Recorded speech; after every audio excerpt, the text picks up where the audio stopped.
Okay, before we talk about myopia, because a lot of people will think that, okay, it sounds very, because myopia is actually like a term which is Correct. What is myopia? Yeah, so what is myopia? So let's go back to the basics, because we're talking to, all the parents here, and then we want to really, make sure that everyone really knows what is myopia, and we're not just talking about myopia as a topic on its own, but we really want to create the awareness, especially to the parents of young children. Okay, create awareness for parents. What is myopia? Not popia.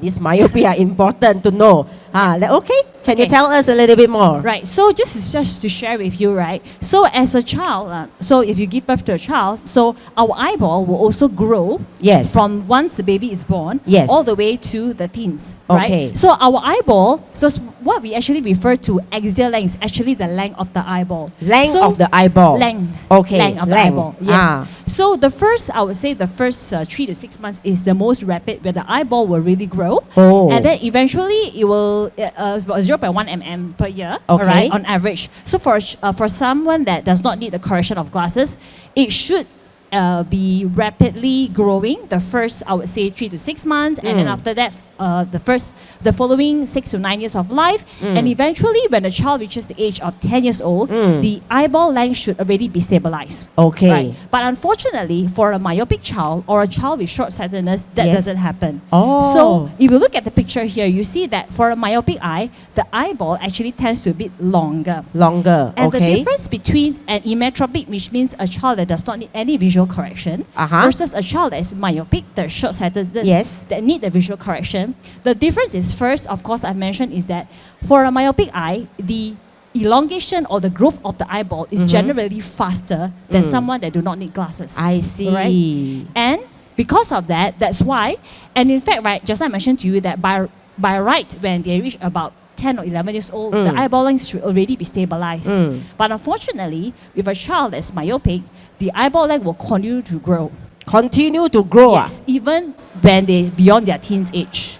So after 10 years old, they will continue to grow like that? Eyeball, yes. And we're talking about the elongation of eyeball. Why I'm emphasizing this is because now parents would think that, well, if just change of glasses, it's fine, right? So change only ma. Right. So of course the parents will be concerned, thicker glasses, so I'll need, frequently change glasses, upgrade to thinner lenses. But we're not talking just about cosmetically, your child needs glasses, of course, alternatively they have contact lenses. But we're not just talking about visual correction. We're also talking about something that we don't know what's happening at the back of our eye.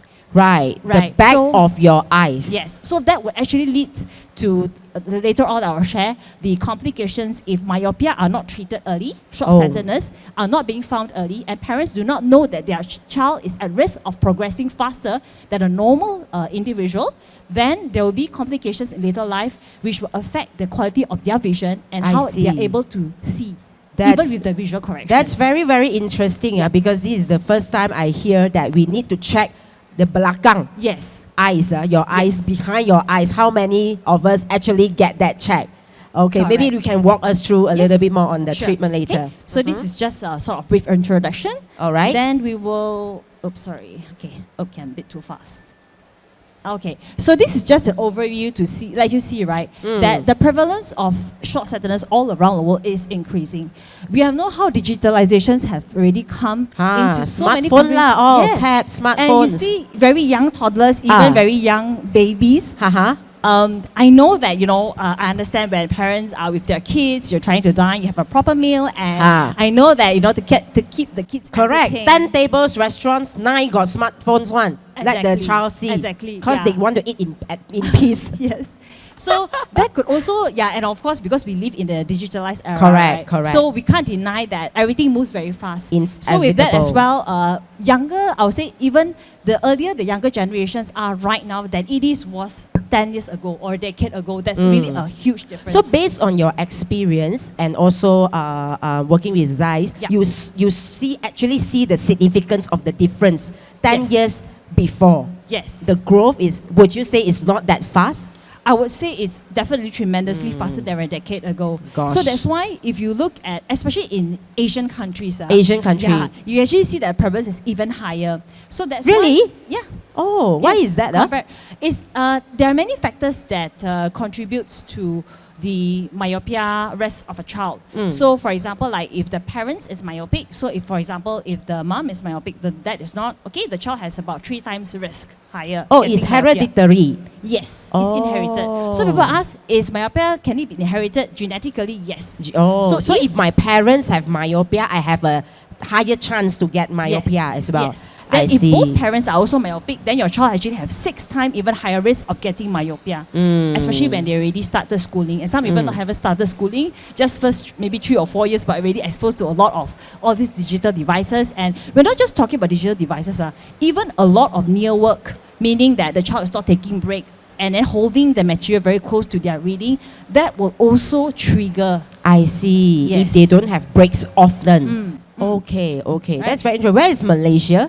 Malaysia, okay, you can look at the map. We are somewhere there. You can see the Singapore 34.4. Yeah, correct. Astounding 34.4% of contribution. That's very, very high. And you look at the one in the black, that image over there is predicted by 2050, we will actually have half of the world population myopic. Gosh. So this is a very huge number. 50% is half of the world population. Yeah, it's a lot. And what's even more concerning, if we go on to the next slide.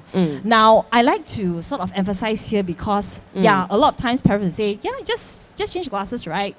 But what we see is just externally, we know that my child's myopia or short-sightedness is progressing along the way. But if you look at the percentage of breakdown, actually it's quite, for me, it's pretty scary because now 3% in preschool, 6 years old, already short-sighted. Oh, gosh. And you see the percentage increase because, of course, when you go to primary school and secondary school, there are examinations, tuition.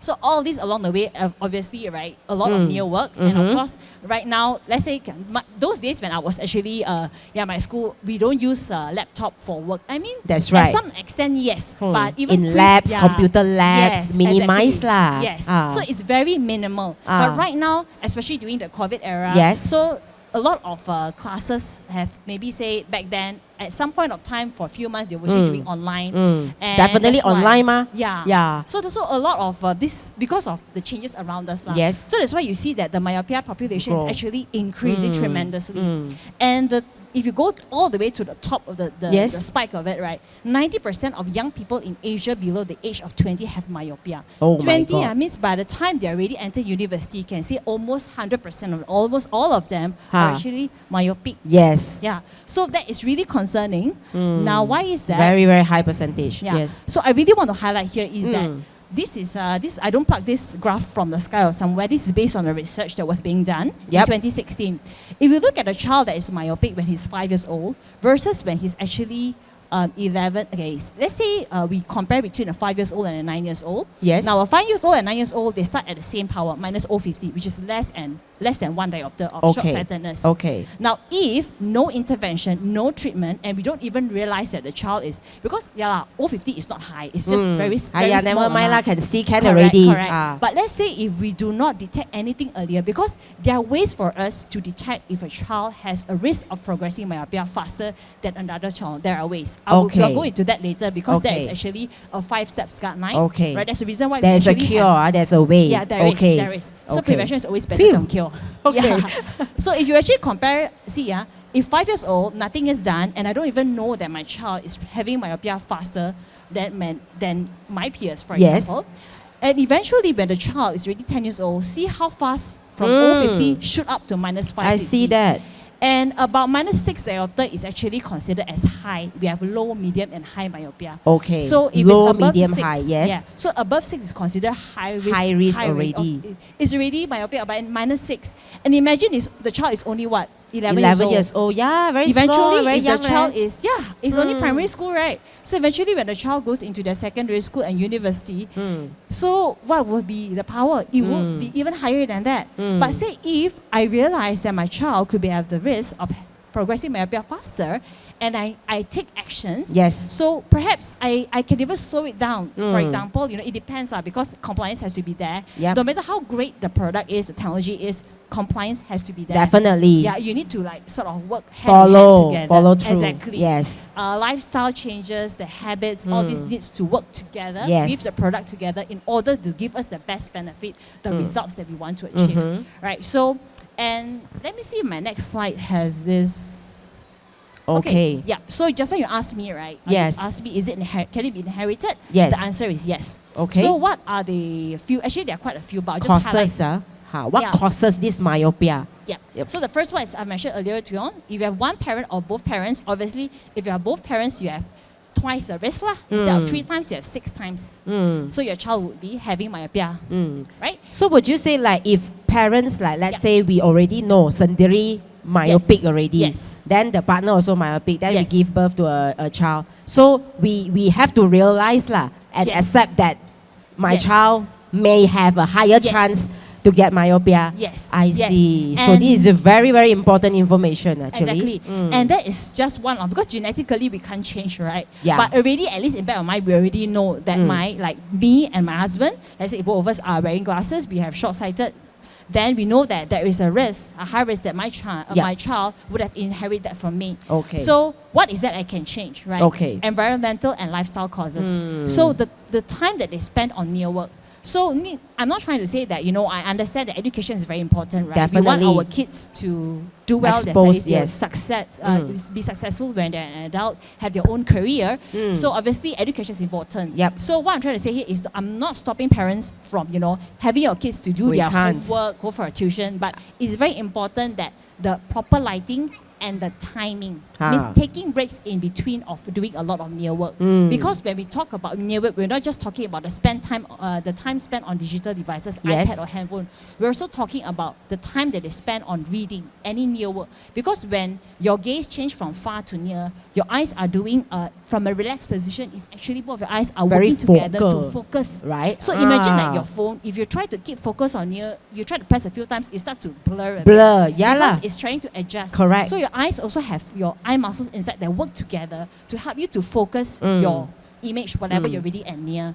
So environmental, lifestyle, this will also be another triggering factors why the child could have myopia progression faster than other child. Okay. And if genetically the parents are also myopic, so it's like double the trouble. Yes. Yeah. Yes. Okay. And then of course additional factors is that if we already know that the child, for example, a child that starts to have short-sightedness at 10 years old versus 6 years old. So you've seen the graph, right? So younger the child is, because that is when the eyeball grows most rapidly. Yes. So with all these external factors and genetically come together, so it triggers the elongation of the eyeball even faster. Even more fast. Yes. Compared to a child that when it's already at its teens, when the eyeball length does not grow that aggressively compared to the first 6 to 9 years of life of the child. Yeah. So these are the causes. These are the 3 causes that causes myopia. Okay. It's very interesting. Okay. But of course, thankfully, with R&D and of course, all these methods here are already in the market. But of course, over the years, more and more innovations are coming in. Yes. So more and more products are introduced into the market because we always try to improvise what is the best treatment that we can actually give to our child, because you cannot just have only one options for the parents, right? So we have several options out there. Yes. So maybe I can walk you through some of them. So Ortho-K is a type of hard contact lens. Okay. All right. So hard contact lens. It's a hard. So it's not soft, it's a hard contact lens. Okay. Now it's a lens that's specifically designed based on, so before a child is fitted with Ortho-K lens, he needs to go to get a proper eye examination. Okay. And all the parameters are needed for them to customize a hard lens specifically to control the myopia progression in the child. I see. So this is one of the options. Yes. Okay. So this one basically you wear it, the child wears it during their sleep at night. During the day they just take it off, and then their vision will be as if they don't even wear any the glasses. balik one. This is not the normal contact lens that we wear during. This one you wear only at night because it reshapes the eyeball. It reshapes the eyeball because it's a hard lens. So there's technology behind, so they reshape the eyeball at sleep, so that during the day you do not need any glasses correction. But of course throughout the day it will rebound back. So, but the thing is, Ortho-K has been one of the very effective method that has been in the market for a very long time. Okay. Yeah. But again, the thing is, for every product that's available there, again we say that options are because lenses of course is great, right? Because cosmetically be nice, but the thing is, compliance needs to be there, hygiene. Because Ortho-K lenses is not that. It's not a disposable, right? So you can wear it for a year or two, and then if there's wear and tear, you might need to make a new one, customize, So and especially the younger the child is, then the parents really have to put a close monitor. Yes. Yeah, especially if the child is 3 or 4 years old, right? Yeah. Inserting a contact lens as an adult, even a soft lens is already. Yeah. But the thing is, Ortho-K works tremendously well. I see. Okay. And of course, there's also soft contact lenses with various brands out there. Yep. So basically, this one you wear it during the day, right? Yes. So it's just like instead of wearing glasses, you wear contact lenses that helps to give you a clear vision and also help to control your myopia. Yes. Okay. Then there's where spectacle lenses. So later I'll share with you one of the latest Myopia lenses that's targeted to ensure able to give clarity of vision to the child and help to control the myopia progression. Nice. Okay. And last but not least will be pharmaceutical. Basically it's just eye drops, right? But it's not any other normal eye drops that you can get over the counter. Okay. So it has most of the time pharmaceutical methods are being established by eye hospitals, even government hospitals and private hospitals. Okay. Yeah, because there's certain dosage and you need to have constant monitoring and follow up to see whether there's any changes need to be done, increase the dosage, or is it that any other external factors that could have been triggering the progression not able to be in control, or if you need any dual approach. But all in all these methods here, they have their pros and cons, but it gives an alternative to parents for them to choose if they feel that glasses is the best, or maybe it's contact lenses, or maybe even pharmaceutical. The most common that they use is atropine, by the way. Okay. Understand. Right. So now I'll move on to Myocare. So Myocare basically is a type of one of the latest. Actually, we just launched this year in March. Okay. So it's a type of myopia control lens for children, and maybe it looks a bit complicated on the picture here. Then you see there's a lot of rings there. So I will break it into 2 parts, right? Basically, what we want to achieve having a myopia control lens is 3 things. I see if it's on my next slide or not. Okay, it's not. Okay, never mind. So basically, there's 3 things that we want to achieve with a pair of myopia control lens. First thing is, of course, you want to make sure that the child gets a clear, sharp vision. Yes. All right. So what you see here through the center here is basically where the child will be looking through, where the child is doing any near work. Near work, okay. So ensure that the light actually falls on fovea, which is the most sensitive part of our eye, that collects all the informations, and especially on contrast, color vision, enable us to see clearly what we're actually looking at, right? Now, then expanding towards the periphery here is actually the myopia control. Yes. So it's actually through these rings. So these rings basically, to make it simple, is that the theory that we understood that is being proven, as in used by the soft multifocal contact lenses and Ortho-K lenses, they've already been established in the market. So there's a principle that says that if the light falls behind this is your eyeball, right? The light comes from here. Retina is where your photoreceptors, they receive all the light information. They actually convert it to what we see, to our brain to process. Now the thing is, the light that falls on here, the most sensitive part, sharp vision, clear, no problem. But the thing is, light do not travel straight. It goes into our eyes. Right? Our eyes are very complicated. So if it falls behind this eyeball, what will happen? Yes, it will trigger this eyeball to grow even longer. Yes. So then they found out that if we contain this lights that goes to the peripheral, instead of falling behind, it falls in front. Maintain it in front. That's why they have a term they call it as myopic defocus. Then this will help to send a stop signal to slow down the myopia control, myopia progression in the child. So what you see here at the ring here is actually because they did a bit of study, right? And then they realized it actually works. They realized that if I give intermittent exposure of blur on the clear zone, right? I'm not talking about the center, I'm talking at the side. Means when the child is looking through the side of the lens, not the center. Then side of the lens. Side. Okay. That's why this is about 7 to 9 mm. So we have 2 different designs based on the age. And then the rings here are actually where the myopia management zone is to help to control the myopia. So, this ring. Yes, those rings. Yeah. So obviously you see here, I draw the line here, but if you look at the lens, you can hardly see the rings. You can't see the ring lah. Just like you want to, they'll let you know the design is with rings, because these rings are the ones that help to slow down the myopia progression. It's very important. Over here you have an alternative of introduction of this. Remember I mentioned to you, if I have the light fall in front and not behind. And the only way is to add in the plus plus power.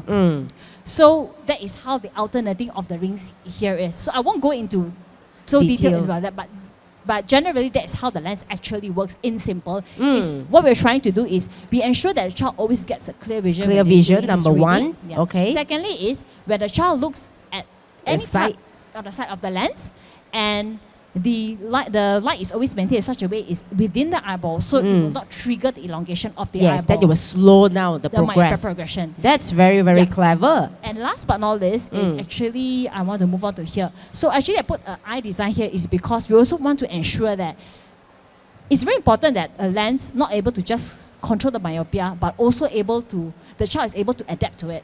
Right. But if, let's say, if he can control my myopia, but the thing is, the child is not able to adapt to the glasses, they find it hard, then it defeats the purpose. Yes, no use also. Yes. If it's the other way around, is that, yes, can get clear vision, but not able to control my myopia, then what is the point I actually also no use. Yeah. So we need to find a balance between ensuring that the child has a clear vision and help to control the myopia. At the same time, the child can wear it for all sorts of activities. Yes. So it's not like, oh, you only wear it when you're doing your nail work. No, you can wear it all the time. Right. Except during shower or of course during shower and sleep lah. Yeah. But the rest of the time, you wear it as per usual, like a normal pair of glasses. Right. Because we take in consideration that we know that the child will not be just looking at one point, looking to all sorts of directions. Yeah, they are children. Yes. Yes. So we make sure that we also optimize the lens to make sure that the child is able to adapt to that glasses and still carry on what so activities, whether it's outdoor activities or indoor activities, and even reading as per normal. Okay, great.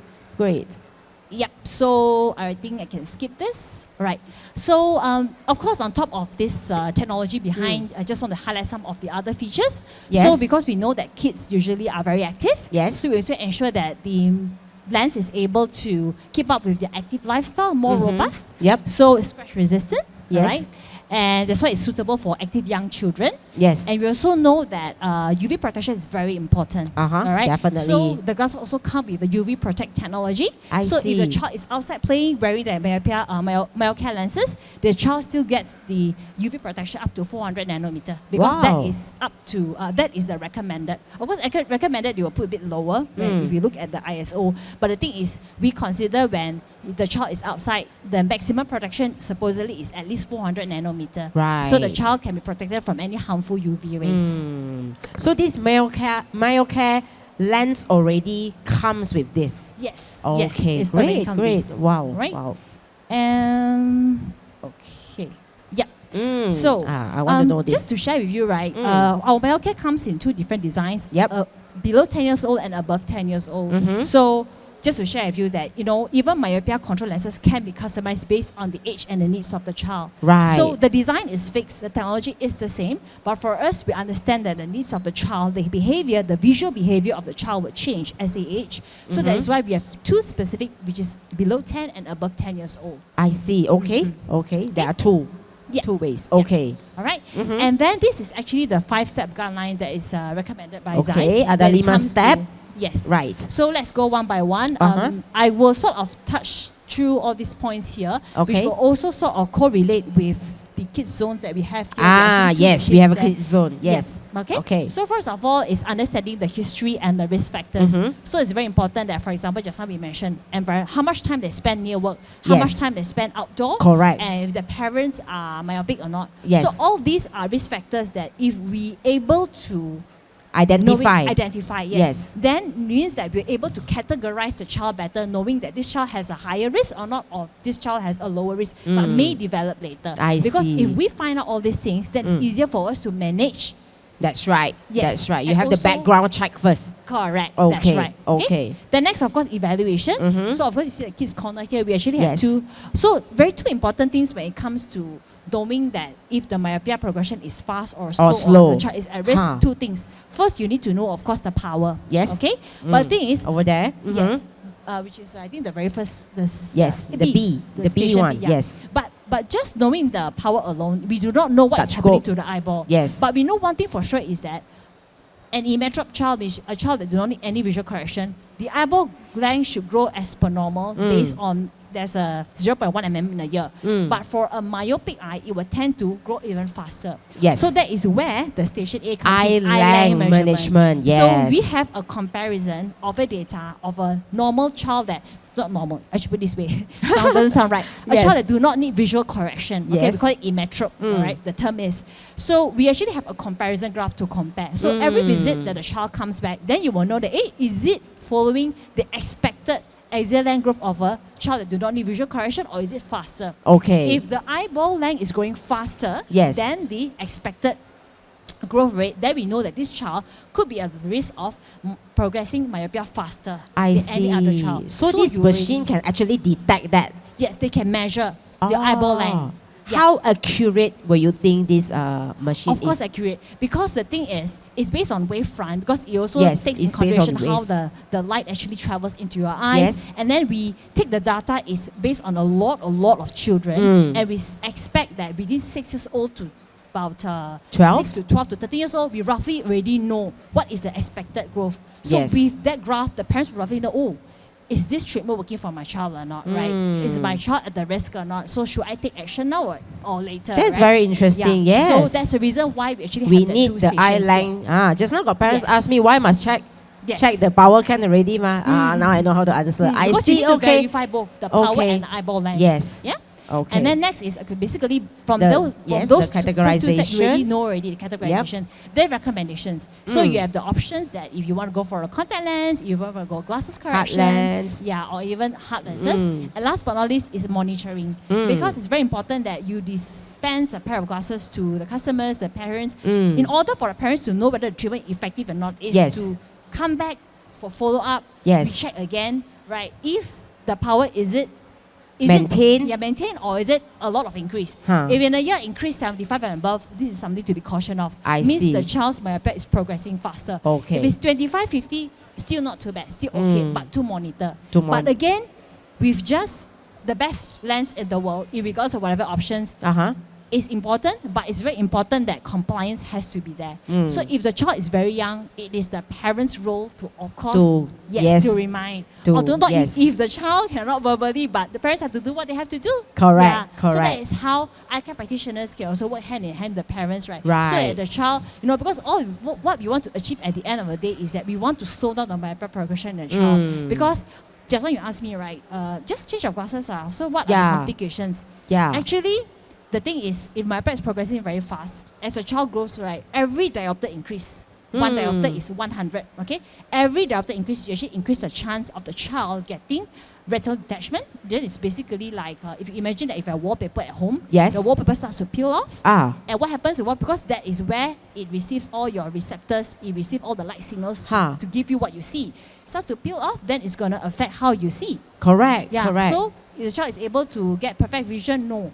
Sometimes they don't know also. Children, they don't know how to tell you. Right. And even cataract and even glaucoma. So we used to think that all these eye diseases will only happen older people age because of UV, because of my health issue. It's not. Even a child that have a very high risk, or even the child is developing myopia faster, can also fall into this group as well. So this is what we're trying to avoid. That's right. Because at the end, as parents, what we want to give the best education to the child. We want them to be successful when they're an adult. Yes, and also healthy. Eyes is very, eyes very is important. You learn everything through. The moment the child is born to the world, they learn everything through what they see, what they hear, what they smell, and what they taste. That's right. So we want to give them the best, the vision. Can I also ask, like, how frequent should one do the monitoring? Is it every year or every half a year? What would you suggest? Actually, there's not really a benchmark, but I would say it's, if possible, at least 3 to 6 months. 3 to 6 months is the perfect timing. Or even best, even 3 months. Because why? Kids are very active, right? Yes. So if today you give a pair of glasses to your child, maybe next day come back, you don't even know they're already saying it already, the spec. Right? And they come from sports.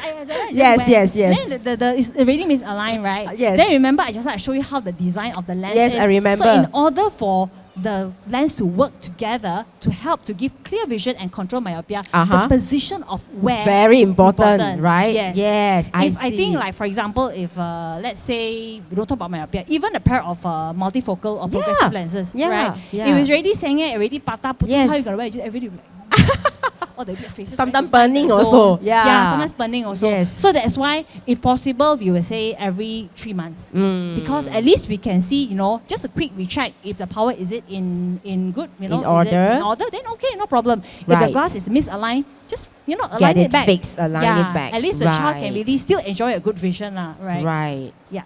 And in outlets of focus point, you have the Zeiss machine can actually help to check that. If Which they one? opt for myocare lenses. Axial length at the moment, not every store. Okay. But definitely for the visual ref, few outlets. Few outlets, yeah. So few outlets have, but for sure to check the eye power, every store has that. All right, yes. But having that axial, the eye length management, that machine will definitely help to sort of verify and also help us to have a closer monitor and understanding what's really happening in the child's eye. That's right. Okay. And I think... Let's move on. Yeah, so just quickly share with you. So overall, we achieve above 90% when it comes to having a clear vision when they are doing any outdoor activities. And even when they are doing their homework, we have quite a good response to that. And I think this is, so what you can do. Very important eye care tips. Not only child, I think, adults also can Even benefit from this, like myself. Yeah. Okay, let's go. So of course, Firstly, we will encourage. Again, don't take me wrong. I'm not saying that don't do your homework. You still need to do the child needs what to you complete should homework. do. Yes, revision definitely yes. But again, take breaks in between. Spend at least 2 hours outdoor. This is recommended by the based on the Eye Health Organization. I see. They recommended because outdoor activities, because it's vice versa. More time spent outdoor means less time spent indoor. Correct. When I say outdoor, I'm not saying in a mall. I'm saying outdoor like really. I'm not Outdoor, asking not in mall. You come Gurney Plaza. This is not outdoor. Actually, this is it can. Yeah, but half. Yeah, half. Because if they're outside in the mall, but they're holding their hands, still looking at it as they walk. Same then it's the same. It's the same. Yes. Just physically. So we are talking about parks. Can go take a walk at the parks. Playground maybe. Yes. Okay. Yes. Okay. And then a regular eye checkup, at least until 18 to 20 years old. And of course, you want it to work, the lens to work together. You need to wear the glasses as often as possible. Yes. Yeah. So I think that is actually the summary of my talk here for today. Thank you so much. This is actually very comprehensive. Hi. Hi. And very, very informative sharing by Miss Georgina Teh. Thank you so much for your time. This is a very, very crucial topic for parents to know. I hope those who have joined us learn a thing or two. I myself learned a lot. Thank you so much for your sharing.